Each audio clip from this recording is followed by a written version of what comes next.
എങ്ങനെ ജീവിച്ചു എന്ന് അന്വേഷിക്കാത്ത മനുഷ്യരാണ് പിന്നീട് എങ്ങനെ മരിച്ചു എന്ന് അന്വേഷിക്കുന്നത്. യേശു മരിച്ച് 3 ദിവസവും തീർച്ചയായും ആ നാട്ടിലെ സംസാരം ഇതുതന്നെയായിരിക്കും, എങ്ങനെ അവൻ മരിച്ചത്.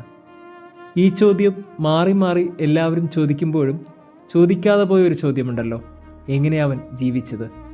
3 വർഷം കൊണ്ട് ആരും പറയാത്ത കാര്യങ്ങൾ പറഞ്ഞും ആരും ചെയ്യാത്ത അത്ഭുതങ്ങൾ ചെയ്തും ക്രിസ്തു ആ നാടെങ്ങും ചുറ്റി സഞ്ചരിച്ചു അത്രേ.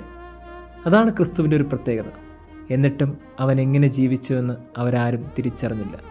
ഇടയ്ക്കെപ്പോഴും അവർ പറഞ്ഞിട്ടുണ്ട്, ഇങ്ങനെ ഒരു കാര്യവും ഞങ്ങൾ ഇതുവരെ ഇസ്രായേൽ കണ്ടിട്ട് പോലുമില്ല. എന്നിട്ടും ആ ജീവിതത്തെ അവർ അന്വേഷിക്കാൻ മറന്നുപോയി. പ്രിയമുള്ളവരെ, ജീവിതത്തിലൊക്കെ ചില മനുഷ്യർ മനോഹരമായി മുന്നോട്ട് പോകുന്നുണ്ട്. ആ ജീവിച്ച ജീവിത രീതിയെ കുറച്ചും കൂടി ധ്യാനിക്കണം. നഷ്ടപ്പെട്ട ശേഷം പിന്നീട് സൗന്ദര്യം അന്വേഷിച്ചിട്ട് കാര്യമില്ലല്ലോ.